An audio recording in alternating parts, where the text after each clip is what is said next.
சொத்தை அபகரிக்க மகனும் மருமகளும் துன்புறுத்துறதா கூறி மூதாட்டி ஒருத்தவங்க மாவட்ட ஆட்சியர் அலுவலகத்துல தீக்குளிக்க முயன்ற சம்பவம் பெரும் பரபரப்பை ஏற்படுத்தியிருக்கு.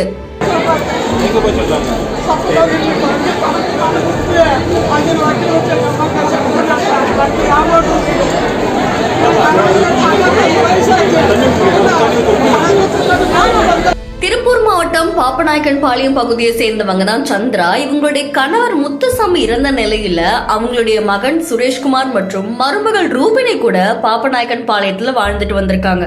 அப்போ கடந்த 6 மாசத்துக்கு முன்னாடில இருந்து சந்திராவுடைய மகன் சுரேஷ்குமாரும் மருமகள் ரூபினியும் சேர்ந்து சந்திராவுடைய பேர்ல இருந்த 15 லட்சம் மதிப்புள்ள 8 சென்ட் நிலத்தை அபகரிக்கிறதுக்காக பத்திரத்துல கையெழுத்து போடு அப்படின்னு சொல்லி அவங்கள வற்புறுத்தி மிரட்டினதாகவும் அதோட கொடுமைப்படுத்தினதாகவும் சந்திரா காவல் நிலையம் மற்றும் மாவட்ட ஆட்சியர் அலுவலகத்துல ஆல்ரெடி புகார் ஒண்ணு கொடுத்திருந்தாங்க.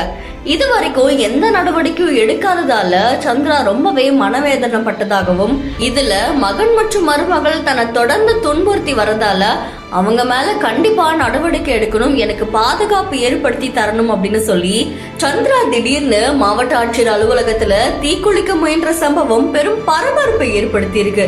ஆனா உடனே பாதுகாப்பு பணியில ஈடுபட்டிருந்த காவல்துறையினர் மூதாட்டி ஈடுபட்ட விபரீத செயல்ல இருந்து அவங்கள தண்ணியை ஊற்றி காப்பாத்தி இருக்காங்க.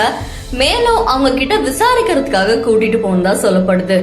8 சென்ட் நிலத்துக்காக பெற்ற மகனே அம்மாவை கொடுமை செய்யற செய்தி பெரும் பரபரப்பையும் சோகத்தையும் ஏற்படுத்தியிருக்கு.